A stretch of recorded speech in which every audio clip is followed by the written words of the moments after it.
तो दोस्तों आज मैं एक्सप्लेन करूंगा रिसेंटली रिलीज करी गई शडर एक्सक्लूसिव हॉरर मूवी को जिसका नाम है 825 फॉरेस्ट रोड, जो कि एक श्रापित घर की श्रापित रोड की कहानी है। एक ऐसा टाउन है जहां पर बहुत भयानक चीजें घटती हैं, लेकिन इसके पीछे का कारण क्या है तो ये जानने के लिए तो आपको वीडियो को अंत तक देखना होगा। साथ ही साथ मैंने रिसेंटली लिटिल मरमेड नाम की एक बढ़िया फिल्म को एक्सप्लेन किया है। एक श्रापित टेम्पल की कहानी है। इनकेस आपने नहीं देखा है जाकर देख लीजिए, उसका लिंक आपको नीचे डिस्क्रिप्शन पिन कॉमेंट में मिल जाएगा। तो चलिए अब बिना किसी देरी के चलते हैं सीधा वीडियो की तरफ। तो कहानी की शुरुआत होती है एशलैंड फॉल्स नाम के टाउन से, जहां पर एक घर के अंदर हम एशली नाम की एक लड़की को देखते हैं। वो अपनी फ्रेंड से वीडियो कॉल पर बात कर रही थी कि तभी अचानक से उसके दरवाजे पर कोई दस्तक देता है। अब एशली को लगता है कि ये उसके माता पिता होंगे, लेकिन तभी उसकी फ्रेंड उसको याद दिलाती है कि उसके माता पिता तो उसके भाई को लेकर बाहर गए हैं। अब ये याद आने पर एशली थोड़ा सा चौंक जाती है कि आखिर बाहर कौन है। जिसके बाद दोबारा से दस्तक की आवाज आती है। एशली धीरे धीरे दरवाजे की तरफ बढ़ रही थी, लेकिन दरवाजा खोलते ही वहाँ कोई नहीं होता। इससे वो थोड़ा डर जाती है, लेकिन अब वो खुद को तसल्ली देने लगती है कि इन सब के पीछे पक्का किसी की शरारत होगी। खैर अब वो अपने पूरे घर को देखती है, लेकिन उसका पूरा घर खाली पड़ा हुआ था, वहाँ पर कोई भी नहीं था। जिसके बाद वो अपने रूम में आने लगती है। अब इसी बीच हम उसके पीछे एक भूतिया आकृति को देख पाते हैं, जिस पर ऑब्वियसली एशली की नजर नहीं जाती और वो अपने रूम में आ जाती है और दरवाजे को बंद करने लगती है। लेकिन तभी होता यह है कि दरवाजा खुद पे खुद झटके से बंद हो जाता है और ये देखकर एशली बुरी तरह से डर गई थी। एनीवेज अब यहाँ से कहानी पूरी तरह चेंज होकर एक कपल पर आती है जिनके नाम चक और मारिया था। ये दोनों इसी घर के अंदर आए थे और ये घर उन्हें बॉनी नाम की एक एजेंट दिखा रही थी उसको परचेज करने के लिए। इन लोगों को ये घर काफी पसंद आता है क्योंकि इस घर की कीमत काफी कम थी और उनके बजट के हिसाब से उनके लिए वो घर किसी खजाने से कम नहीं था। खैर चक मारिया से इजाबेल के बारे में पूछता है, जो कि चक की ही बहन होती है और वो उनके साथ ही रहने वाली थी। इजाबेल कार में थी, जिसके बाद वो घर के अंदर आती है। दरअसल इजाबेल को पेंटिंग करने का काफी शौक था। उसका भाई चक उसे कहता है कि ये रूम उसके आर्ट के लिए बहुत अच्छा रहेगा क्योंकि वहाँ पर काफी स्पेस था। और अब यहीं से चैप्टर 1 की शुरुआत होती है, जिसका नाम चक होता है। तो यहाँ पर इस मूवी के अंदर हमको अलग अलग कैरेक्टर्स के पर्सपेक्टिव से कहानी दिखाई जाएगी, यानी कि ये कहानी अलग अलग चैप्टर्स में डिवाइडेड है। अब इसके बाद चक का परिवार इस घर के अंदर मूव इन हो जाते हैं, लेकिन उस घर की सीलिंग लीक हो रही थी, जो कि काफी दिक्कत वाली बात थी। वो इस बात को बॉनी को बताता है और उसे सीलिंग लीकेज की कुछ फोटोज भी भेजता है और बॉनी उससे मारिया के स्टूडियो को चेक करने के लिए कहती है कि वहाँ पर कुछ दिक्कत तो नहीं है। तब चक वहाँ पर जाता है और हमको पता चलता है कि मारिया असल में एक फैशन डिजाइनर है। यहाँ उसके पास एक मैनेक्विन भी है जिसका नाम उसने मार्था रखा था। मार्था बहुत ज्यादा पुरानी हो चुकी है, इसलिए वो थोड़ी सी क्रीपी दिखाई दे रही थी। खैर इसके बाद चक बाहर जाता है, जहाँ पर उसे उसका पड़ोसी लैरी मिलता है। लैरी और वो बात करने लगते हैं, जहाँ पर चक उसे ये बताता है कि उसे इस घर के अंदर कुछ दिक्कत आ रही है। जहाँ लैरी उससे उत्सुकता से पूछता है कि वहाँ पर क्या हुआ है, जिस पर वो उसे बताता है कि घर की छत लीक हो रही है। तब लैरी कहने लगता है कि पुराने घरों के अंदर ऐसी दिक्कत नॉर्मल है, लेकिन यहाँ पर बॉनी ने उसे ये घर ये कह कर दिया था कि इस घर की छत बिल्कुल नहीं थी, लेकिन ऐसा बिल्कुल नहीं था। खैर यहाँ पर लैरी उसे एक बात बोलता है। वो बताता है कि इस घर के प्रीवियस ओनर ने खुद को खत्म कर लिया था और ये बात चक को पता ही नहीं थी। ऑब्वियस सी बात है, रियल एस्टेट वर्ल्ड के अंदर ऐसी चीजें नॉर्मल होती हैं। लोग यहाँ पर माल बेचने के लिए बहुत सारी चीजें बिल्कुल नहीं बताते। अब अगले सीन में चक लैपटॉप के अंदर उन पिक्चर्स को देखते हुए एजेंट से बात कर रहा था, लेकिन इसी बीच वो फोटोज के अंदर एक गन शॉट रखी हुई नोटिस करता है, जो कि पहले वहाँ पर नहीं थी, जिसको देखकर वो हैरान रह गया था। ये देखकर चक अपना लैपटॉप बंद कर देता है। अब सीन चेंज होता है, जहां पर वो बाथरूम में था और तभी चक खिड़की से बाहर देखता है और बाहर देखकर वो मारिया को आवाज लगाता है और उसे बाहर देखने के लिए कहता है। अब जैसे ही वो बाहर देखती है तो मारिया गुस्सा हो जाती है क्योंकि उसका मैनेक्विन बाहर था। अब चक जल्दी से उस मैनेक्विन को लेने नीचे जाता है। नीचे जाकर उसे दोबारा लैरी मिलता है और लैरी चक से इजाबेल के बारे में बात करने लगता है। वो पूछ रहा था कि क्या इजाबेल ठीक है। चक उससे पूछता है कि वो ऐसा क्यों बोल रहा है, जिस पर लैरी उसको बताता है कि उसे उनके बारे में पता है। दरअसल इजाबेल की माँ का एक्सीडेंट हो गया था, जिसके बाद वो खत्म हो गई थी और यहाँ पर लैरी को ये जरूर मारिया ने बताया होगा। अब लैरी उससे कहता है कि यहाँ टाउन के अंदर कई लोगों ने खुद को खत्म किया है। खैर अब इसके बाद में वो ये कहता है कि इजाबेल का ध्यान रखना, क्योंकि वो जानती है कि लोगों के साथ कैसे खेलना है। और इसी बीच इजाबेल वहाँ पर आ गई थी। अब चक इससे पहले ये पूछ पाता कि वो किस बारे में बात कर रहा है, तो उससे पहले ही लैरी वहाँ से निकल जाता है। जिसके बाद सीन चेंज होता है, जहाँ पर चक लाइब्रेरी के अंदर जाता है। लाइब्रेरी के अंदर वो कुछ किताबों को लेता है और उसे ले जाने लगता है कि इसी बीच वो नोटिस करता है कि कुछ किताबें जमीन पर एक के नीचे एक जमी हुई थी। लेकिन हैरान कर देने वाली बात ये थी कि इससे पहले वहाँ पर कुछ भी नहीं था। खैर अब वो उसको इग्नोर करके वहाँ से जाने लगता है कि तभी उसको एशले मिलती है। अब एशले तो उस घर के अंदर रह चुकी थी, साथ ही साथ वो चक को रोक कर कहती है कि वो यहाँ से चला जाए और वो इन किताबों को यहीं पर रखे और निकल जाए। चक को उसकी हालत ठीक नहीं लग रही थी, जिस पर वो उससे पूछता है कि क्या वो उसके लिए किसी को बुलाए, लेकिन एशली उसे कहती है कि ये सब असली है और उसे ये टाउन छोड़कर जाना चाहिए। यहाँ पर चक को कुछ भी समझ में नहीं आता, जिसके चलते वो वहाँ से निकल जाता है और वो लाइब्रेरियन से इस बारे में बात भी करता है। वो बताता है कि शेल के पास कुछ बुक जमीन पर पड़ी हुई हैं, शायद वहाँ पर उन्हें कोई भूल गया होगा। साथ ही साथ वो उसे एशले के बारे में भी बताता है। खैर, अब यहाँ पर चक ने टाउन की हिस्ट्री से रिलेटेड कुछ किताबें निकाल ली थी ताकि वो टाउन के बारे में कुछ जान सके। अब लाइब्रेरियन कहता है कि सब यहाँ पर पुरानी किताबें ले जाते हैं ताकि वो टाउन के फॉरेस्ट रोड को ढूंढ सके, लेकिन आज तक वो किसी को भी नहीं मिली। चक कुछ भी समझ नहीं पाता कि वो किस बारे में बात कर रहा था। खैर, अब घर आकर वो उन किताबों को पढ़ता है कि वहाँ पर टाउन में कुछ ट्रेजेडीज हुई थी। वो उसी के बारे में पढ़ रहा था कि तभी उसकी स्टूडेंट ओलिविया वहाँ पर आ जाती है, यानी कि पियानो क्लासेस के लिए। वो ओलिविया को कुछ बजाने के लिए कहता है, लेकिन ओलिविया को इतना पियानो बजाना नहीं आता था। खैर, चक उसके लिए पानी लेने जाता है कि इसी बीच ओलिविया काफी अच्छे से पियानो बजाती है, जिसकी वो तारीफ करता है। लेकिन ओलिविया अचानक से उसके सामने आ गई थी।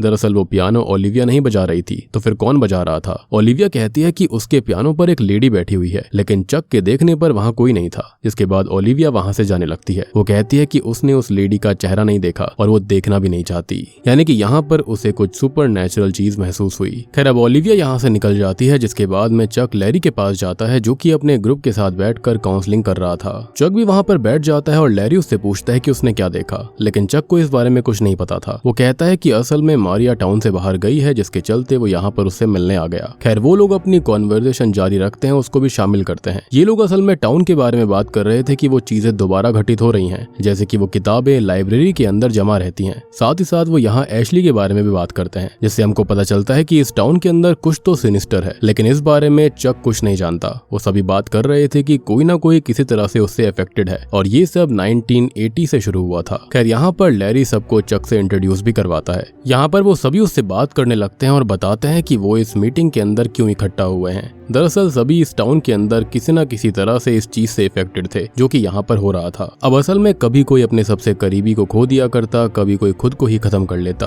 और यहाँ चक आखिरकार पूछ ही लेता है कि वो किसके बारे में बात कर रहे हैं, जिस पर वो बताते हैं कि वो हेलन फॉस्टर के बारे में बात कर रहे हैं, और वही है जो कि इस टाउन के अंदर एक दर्द की तरह पनपती है। कुछ लोगों को लगता है कि हेलन असल में एक मिथ है, लेकिन जिन लोगों ने उसको देखा है या फिर उस चीज को एक्सपीरियंस किया है, वो जानते हैं कि वो रियल है। लोग उससे काफी डरे हुए हैं, उनको नहीं पता कि उसे कैसे रोकना है, और उसे रोकने के लिए उन्हें फॉरेस्ट रोड को ढूंढना होगा, जहाँ पर हेलन रहा करती थी, जहाँ पर उसने अपने आप को खत्म किया था, और उसे उसका घर ढूंढना होगा और उस घर को खत्म करना होगा, और इससे ही हेलन की आत्मा भी खत्म हो जाएगी। लेकिन वो घर अभी तक किसी को मिला ही नहीं है। कई लोगों ने उसे ढूंढने की कोशिश करी। उनकी बातों के बीच में लैरी उठकर जाने लगता है, जहाँ पर वो हेलन को देखता है, जिसे देखकर वो सबको मीटिंग बंद करने के लिए कहता है। सब समझ जाते हैं कि क्या मांजरा था, और इसलिए सभी वहाँ से निकल जाते हैं। जिसके बाद चक भी वहाँ से जाने लगा, लेकिन तब वो चर्च में एक क्रीपी लेडी को देखता है, जो कि उसकी तरफ मुड़ती है, और यहाँ पर ये चैप्टर खत्म हो जाता है।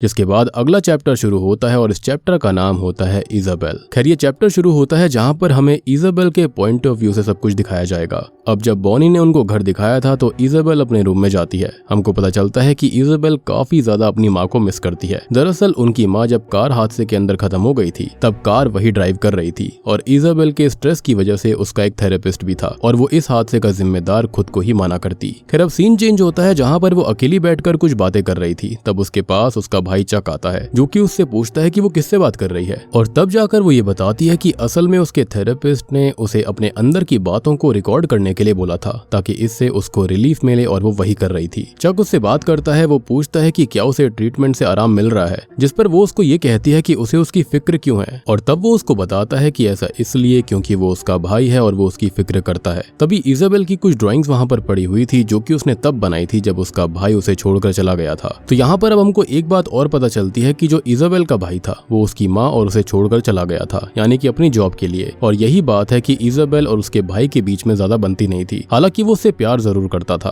खैर, यहाँ उसका भाई कुछ ड्राइंग्स देखता है, जो कि काफी डीप थी, जिसके अंदर वो अपने आप को पोर्ट्रे कर रही थी। दरअसल एक ड्राइंग के अंदर इजाबेल ने खुद को बनाया हुआ था, और उसके कंधे पर किसी ने हाथ रखा था। लेकिन इजाबेल से जब वो ये पूछता है कि उसने ये ड्राइंग कब बनाई, तब वो कहती है कि उसे कुछ याद नहीं है कि उसने ये कब बनाया, क्यों बनाया। खैर, इसके बाद सीन बदलता है, जहाँ पर वो वाला वाला सीन आता है जब वो मैनेक्विन घर से बाहर हो गया था। इजाबेल को मारिया बताती है कि वो मैनेक्विन बाहर है और कहीं ना कहीं मारिया को लग रहा था कि इजाबेल ने ही उस मैनेक्विन को वहां पर रखा होगा। जिसके बाद इजाबेल नीचे जाती है जहां पर चक और लैरी बात कर रहे थे। लैरी इजाबेल को देखकर वहां से चला गया था। तब इजाबेल चक को कहती है कि उसने इस मैनेक्विन को हाथ तक नहीं लगाया। फिर अब सीन चेंज होता है जहां पर शाम के टाइम इजाबेल पियानो बजा रही थी। वो घर के अंदर अकेली थी क्योंकि उसकी भाभी मतलब कि मारिया बाहर दूसरे टाउन में गई हुई थी। तभी वहां पर चक आता है और दरअसल चक लैरी के पास से लौटा था और ये वही टाइम था जब उसने उस क्रीपी लेडी को चर्च में देखा। यहाँ वो इजाबेल के साथ पियानो बजाने लगा। अब इजाबेल उससे पूछती है कि वो कहाँ पर था। तब वो उसे बताता है कि वो लैरी के साथ काउंसलिंग में था। यहाँ पर वो बैठकर आपस में बात करते हैं जहाँ पर वो उससे ये पूछती है कि इस टाउन के अंदर कुछ तो अजीब है। साथ ही साथ उसे ऐसा भी फील होता रहता है कि जैसे उनके घर के अंदर कुछ तो गड़बड़ हो।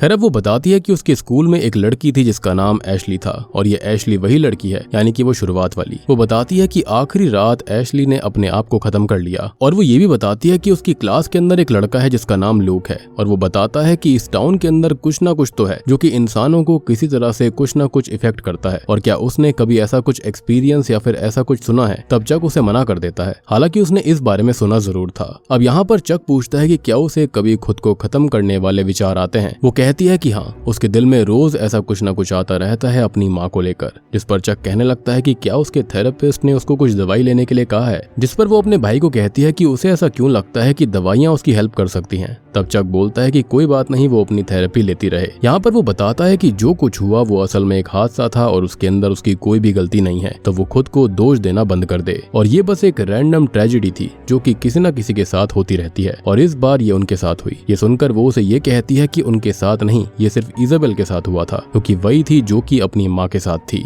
और वो तो उसे कब का छोड़कर चला गया था। यहाँ पर दोनों भाई बहन में थोड़ी सी बहस होने लगती है जिसके बाद में वो अपने रूम में चली जाती है। अब अगले दिन इजाबेल का वही दोस्त लूक उनके घर पर आता है और दरवाजे पर लूक को चक मिलता है। लूक बताता है कि वो इजाबेल का फ्रेंड है, जिसके बाद में चक इजाबेल को बुलाता है और दोनों इजाबेल के रूम में चले जाते हैं। अब यहाँ लूक इजाबेल को टाउन के बारे में सब कुछ बताने लगता है कि इसी बीच इजाबेल बताती है कि चक कल एक मीटिंग में गया था जहाँ पर सभी लोग आपस में बात कर रहे थे। जिस पर वो बोलता है कि लोग अक्सर इस टाउन के बारे में बात करते हैं लेकिन वो ओपनली इस बारे में बात नहीं करते और वो बात करते हैं टाउन की हॉन्टिंग्स के बारे में कि ये टाउन श्रापित है। और यहाँ पर लूक उसे लाइब्रेरी के बारे में बताता है। दरअसल सालों पहले एक लड़के ने खुद को लाइब्रेरी के अंदर खत्म कर लिया था और ऊपर रोप तक पहुंचने के लिए उसने एक के ऊपर एक किताब को जमाया था और फिर खुद को खत्म कर लिया। और यहाँ पर क्रीपी बात ये थी कि जब भी लोग लाइब्रेरी के अंदर जाते हैं तब उन्हें वो किताबें वहीं जमीन पर जमी हुई मिलती है और यही चीज चक ने भी देखी है, इनफैक्ट टाउन के बहुत सारे लोगों ने। अब उनकी बातें चली रही थी कि तभी वहाँ पर मारिया आ जाती है और वो उनसे पूछती है कि क्या वो उसके स्टूडियो के अंदर गए थे, जिस पर इजाबेल इनकार कर देती है। अब मारिया को देखकर ऐसा लग रहा था कि जैसे उसके साथ कुछ तो अजीब हुआ हो। खैर यहाँ इजाबेल पूछती है कि टाउन के अंदर हो रही चीजों के पीछे कौन है, जिस पर लूक बताता है कि कुछ दशकों पहले यहाँ पर एक लेडी रहा करती थी जिसका नाम हेलन फॉस्टर था। उसकी एक बेटी भी थी जिसे स्कूल में हमेशा बुली किया जाता और किसी ने भी इस बारे में आवाज नहीं उठाई। हेलन ने इस बारे में स्कूल को लेटर्स लिखे ताकि वो उसके खिलाफ कोई एक्शन ले सके और तो और उसने उन बुली बच्चों के परिवार को भी लेटर्स लिखे थे लेकिन किसी ने कुछ नहीं किया। तब उसकी बेटी ने एक दिन इन सबसे परेशान होकर खुद को खत्म कर लिया था, जिसके बाद हेलन टूट गई और इसी वजह से उसकी जॉब भी चली गई। फिर इसके बाद उसने उन बुली और बुलीज के पेरेंट्स को खत्म कर दिया, जिसके बाद में उसने खुद को भी खत्म कर लिया था। असल में उसने एक शॉटगन अपने मुंह के अंदर रखी और अपना मुंह ही उससे उड़ा लिया। इजाबेल अब ये पूछती है कि उसका घर कौन सा था, जिस पर वो बताता है कि इस बारे में किसी को भी नहीं पता, बस एक एड्रेस है जो कि है 825 यानी कि 825 फॉरेस्ट रोड का घर। लेकिन यहाँ पर मैप के अंदर ऐसी कोई भी जगह नहीं है और अगर उनको ये एग्जैक्ट जगह मिल जाती है तो वही हेलन का घर भी होना चाहिए। लोगों ने उसे ढूंढने की काफी कोशिश करी लेकिन किसी को कुछ भी नहीं मिला। इनफैक्ट आपने एक चीज नोटिस करी होगी कि यहाँ पर चक जो था जब वो कुछ वीडियो देख रहा था या फिर कुछ बात कर रहा था तो वहाँ पर उसने इस शॉटगन को देखा था। अब लूक बताता है कि उस समय के सारे मैप्स वहाँ की सरकार ने बंद कर दिए थे तो उनको सील कर दिया गया। जिसके बाद 1980 की काउंसिल मीटिंग में कुछ भयानक हुआ था। किसी को भी सही से नहीं पता कि उस दिन क्या हुआ। जब मीटिंग शुरू होने वाली थी तब दरवाजा बंद था और उन काउंसिल मेंबर्स के साथ वहाँ पर एक लेडी भी थी जो कि हेलन फॉस्टर रही थी। इसके बाद सीन रात की तरफ शिफ्ट हो जाता है जहाँ पर इजाबेल और मारिया साथ में एक आर्ट एग्जीबिशन में आते हैं। यहाँ पर मारिया उसे बहुत अच्छे से बात करती है, साथ ही साथ मारिया उसकी मिसअंडरस्टैंडिंग भी दूर करती है। दरअसल इजाबेल को लगता था कि मारिया उसे पसंद नहीं करती, लेकिन ऐसा बिल्कुल नहीं था। मारिया बताती है कि वो अपने काम की वजह से हमेशा व्यस्त रहती थी, जिसके चलते वो उसे वक्त नहीं दे पाई। साथ ही साथ उसे बाइपोलर डिसऑर्डर भी है, जिससे कि उसे मूड स्विंग्स होते रहते हैं। अब इन दोनों की बातों के ही बीच वहाँ पर लोगों को कुछ हलचल महसूस होती है। दरअसल एक पेंटिंग के अंदर अचानक से एक लेडी आ गई थी और ये थी हेलन फॉस्टर की आत्मा। अब उसको देखकर वहाँ का मैनेजर उस पेंटिंग के ऊपर कपड़ा ढक देता है। खैर अब रात में इजाबेल जब सो रही थी तब अपने आप बाहर की लाइट्स ऑन हो जाती हैं। इजाबेल उठकर उसे बंद करती है, लेकिन लाइट दोबारा ऑन हो गई थी, जिससे तंग आकर इजाबेल बल्ब निकालकर अपने पास रख लेती है, लेकिन दोबारा वो लाइट ऑन हो गई थी। जी हाँ, और इस बार इजाबेल बहुत ही ज्यादा डर जाती है क्योंकि बल्ब उसके पास था तो ये लाइट कैसे ऑन हो गई। और तभी दरवाजे के पीछे से एक भूत निकलने लगती है, लेकिन असल में ये इजाबेल का एक सपना था। पर जो बल्ब उसने निकाला था वो वहीं पर पड़ा हुआ था और उसे समझ में नहीं आता कि वो सपना था या फिर सच्चाई थी। अब इसके बाद वो लूक से मिलकर उसको बताती है कि उसके साथ अजीब चीजें घटित हो रही हैं। तो लूक उसे बताता है कि वो सब कुछ ठीक कर सकता है अगर उसे हेलन फॉस्टर का घर मिल जाए तो, और इसके लिए उसे इजाबेल की मदद की जरूरत पड़ेगी। लेकिन इजाबेल इन सब में नहीं पड़ना चाहती थी क्योंकि उसने सुना है कि एशली की मौत भी इसी वजह से हुई थी क्योंकि वो हेलन फॉस्टर का घर ढूंढ रही थी। अब लूक इजाबेल से बस इतना पता करने के लिए कहता है कि आखिर एशली को उसका घर मिला था या फिर नहीं, और हो भी सकता है कि उसे उसका घर मिल गया होगा, जिसके चलते ही उसके साथ ऐसा हादसा हुआ। सबसे शॉकिंग चीज ये थी कि चक को जो एशले मिली थी लाइब्रेरी के अंदर, यानी कि वो असली नहीं थी बल्कि उसकी स्पिरिट थी जो कि शायद उसे वार्न कर रही थी कि वो वहां से चला जाए। एनीवेज इसी बीच उसका कॉल आता है और कॉल पर चक था जो कि उसे जल्दी बुला रहा था, जिसके बाद वो घर जाती है जहां पर मारिया काफी टेंशन में लग रही थी। चक कहता है कि वो अभी यहाँ से जा रहे हैं और इजाबेल रैंडमली पूछ लेती है कि क्या वो हेलन फॉस्टर को ढूंढने जा रहे हैं, और यहाँ पर मारिया को उसके बारे में नहीं पता था, लेकिन चक इस बारे में जानता था और हेलन का नाम सुनकर वो थोड़ा सा रुक जाता है। फिर कुछ काम से बाहर निकलने लगता है और हमको पता चलता है कि मारिया के साथ कुछ तो हुआ है। खैर उनके कहने के बाद में इजाबेल बैक करने के लिए निकल जाती है और तभी उससे लूक मिलने आता है जो कि उससे कहने लगता है कि उसकी माँ काफी अच्छी है, लेकिन इजाबेल की माँ तो खत्म हो चुकी है, और ऐसा वो लूक को बताती है। लेकिन लूक बिल्कुल श्योर था कि दरवाजा उसकी माँ ने ही खोला और उसको वेलकम भी किया। अब यहाँ पर सिचुएशन थोड़ी सी स्ट्रेंज बनती जा रही थी। अब वो और लूक नीचे चेक करने जाते हैं तो लूक को पता चल जाता है कि यहाँ पर कुछ तो गड़बड़ है और इसलिए वो वहां से निकल जाता है। जिसके बाद इजाबेल को अपनी माँ की आवाज आने लगती है और वो उस आवाज की तरफ बढ़ रही थी, लेकिन मारिया उसको रोकने लगती है, लेकिन इजाबेल नहीं रुकती। ऑब्वियस सी बात है, अपनी माँ से उसे बहुत अटैचमेंट था। वो पास जाकर चेक करती है जहाँ पर उसकी माँ नहीं थी बल्कि वो हेलन फॉस्टर की आत्मा थी, जिसको देखकर इजाबेल और मारिया ऊपर भागते हैं। जहाँ पर इजाबेल तो अपने रूम के अंदर आ गई थी, लेकिन मारिया की हमको सिर्फ चीख सुनाई देती है और यहाँ पर ये वाला चैप्टर खत्म हो जाता है। अब इसके बाद में तीसरा और आखिरी चैप्टर शुरू होता है जिसका नाम था मारिया। अब सीन चेंज होता है जहाँ पर मारिया अपने पति चक के साथ लाइब्रेरी आई हुई थी, जहाँ पर चक लाइब्रेरी से उस टाउन की हिस्ट्री की किताबें लेकर आया था। अब यहाँ पर मारिया अपने काम के सिलसिले में बात कर रही थी कि तभी चक किताबें लेकर आ गया था, जिसके बाद दोनों कार में बैठ गए। मारिया चक से पूछती है कि अचानक से उसे टाउन की हिस्ट्री में कैसे इंटरेस्ट आ गया, और हमें पता था कि वो टाउन की हिस्ट्री के बारे में क्यों जानना चाहता है क्योंकि यहाँ पर कुछ ना कुछ अजीब होता रहता। खैर अब यहाँ पर ये दोनों ही कार में बैठकर इजाबेल के बारे में बात करते हैं। अब इसके बाद वो घर आते हैं जहाँ पर मारिया अपनी बहन से बात करती है। उसे ये टाउन कुछ खास पसंद नहीं आया था, लेकिन यहाँ पर रुकना ना रुकना इजाबेल के ऊपर डिपेंड करता था। अगर उसे स्कूल पसंद आ गया तो उनको वहीं पर रुकना पड़ेगा। खैर इसके बाद मारिया टाउन से बाहर जाने के लिए पैकिंग कर रही थी और जाते टाइम वो कुछ डिशेस को बीच में जमा हुआ देखती है। उसे लगता है कि ये सब इजाबेल ने किया होगा। खैर यहाँ पर चक टाउन की हिस्ट्री पढ़ रहा था जहाँ पर उसको पता चलता है कि टाउन की ज्यादातर स्ट्रीट्स के नाम चेंज कर दिए गए हैं और जो उनका घर है वो 15 रोज लेन के नाम से जाना जाता था। खैर जाने से पहले मारिया चक को ये कहती है कि क्या वो इजाबेल से बोल देगा कि वो किचन की चीजों के साथ में छेड़छाड़ ना करे, और इतना कहकर वो वहां से निकल जाती है। अब तभी सीन चेंज होता है जहाँ पर मारिया लाइव स्ट्रीम कर रही थी और उसके साथ उसका मैनिक्विन भी था। वो अपने दूसरे रूम में जाती है और दोबारा आती है जहाँ पर वो देखती है कि उसका मैनिक्विन पहली वाली जगह पर नहीं था। ये देखकर वो इजाबेल के रूम में जाती है जहाँ पर लूक भी था, और ये वही वक्त था जब लूक और इजाबेल आपस में बात कर रहे थे, यानी कि टाउन के बारे में। तो वो उनसे ये पूछती है कि क्या वो उसके स्टूडियो में आए थे, इस पर वो साफ मना कर देते हैं। यानी कि यहाँ पर सेम कहानी ही अलग अलग कैरेक्टर्स के पॉइंट ऑफ व्यू से से बताई जा रही थी कि सब यहाँ पर अलग अलग चीजें देख रहे हैं जो कि इसी हेलन फॉस्टर की आत्मा की वजह से हो रहा था।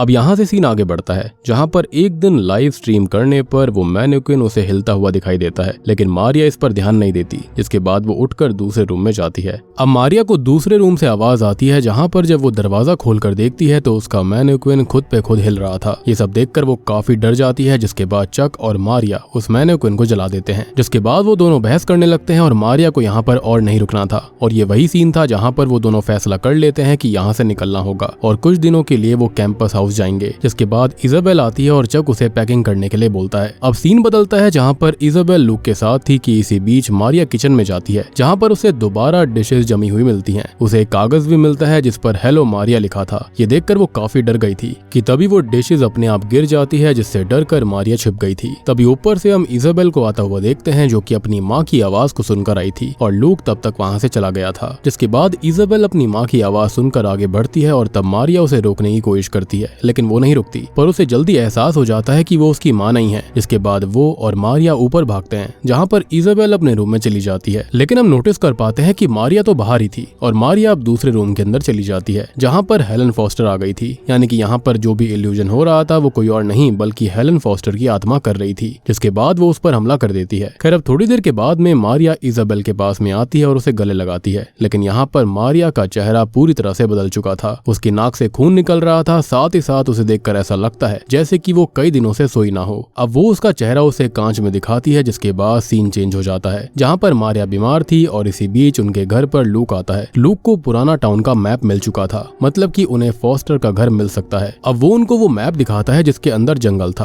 और एक रोड भी थी और हो ना हो वो घर उसी तरफ होगा। खैर अब इसी बीच बॉनी वहाँ पर आती है क्योंकि उसको मारिया से एक वीडियो शूट करवानी थी, लेकिन मारिया तो बीमार थी इसलिए चक उसे मना करता है। लेकिन मारिया खुद नीचे आकर कहती है कि वो रेडी है। ये देखकर चक और इजाबेल हैरान थे क्योंकि अभी तो वो बीमार थी और उठ भी नहीं पा रही थी, लेकिन अचानक से वो ठीक कैसे हो गई। खैर यहाँ पर मारिया बोलती है कि वो लोग फॉरेस्ट रोड को ढूंढने चले जाएं, तब तक वो वीडियो बना लेगी। और ये चीज भी काफी अजीब थी क्योंकि उन्होंने उसे इस बारे में कुछ भी नहीं बताया था। खैर अब यहाँ पर ये लोग डिसाइड करते हैं कि इजाबेल और चक हेलन का घर ढूंढने जाएंगे और लूक इन लोगों के साथ यहीं रुकेगा और ये लोग यहाँ पर करते भी ऐसा ही हैं। अब एक तरफ ये लोग वीडियो बनाते हैं और दूसरी ओर चक और इजाबेल उस घर को ढूंढने निकल गए थे और उनको वो घर मिल भी जाता है। अब वो लोग उसके अंदर जाते हैं कि तभी दूसरी तरफ हम देखते हैं कि वीडियो बनाते टाइम मारिया कहने लगती है कि उसकी बेटी एक दिन जब स्कूल से आई तब वो बहुत रो रही थी। उसे बुली करा गया था और उसने सबको लेटर भेजे, उन बुली बच्चों के परिवार को, स्कूल को, लेकिन किसी ने कोई एक्शन नहीं लिया। यहाँ तक कि वो काउंसिल मीटिंग के बीच भी गई थी लेकिन किसी ने उसकी नहीं सुनी। यानी कि जो टाउन की काउंसिल मीटिंग लैरी किया करता।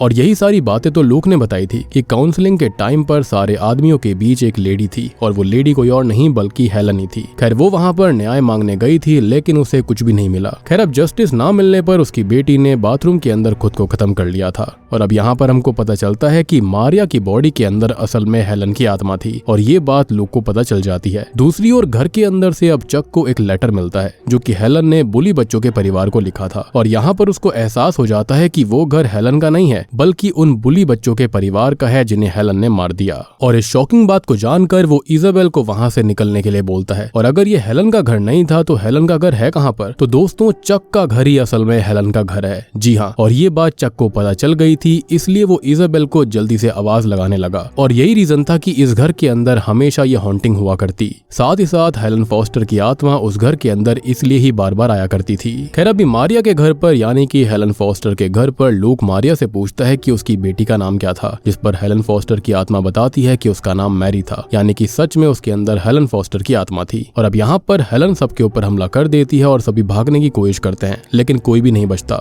दूसरी ओर चक अपनी बहन को दूर खड़ा देखता है जो कि उसी पोजीशन में खड़ी थी जिस पोजीशन में उसने उसकी ड्राइंग बनाई थी, जिसमें उसके कंधे पर एक हाथ भी था। और यहाँ पर चक जल्दी से इजाबेल के पास भागकर जाता है लेकिन वो दोनों ही वहाँ पर खत्म हो जाते हैं। यानी कि इनडायरेक्टली उसने फ्यूचर का विजन बनाया था जहाँ पर वो दोनों इस तरह से खत्म होने वाले थे। और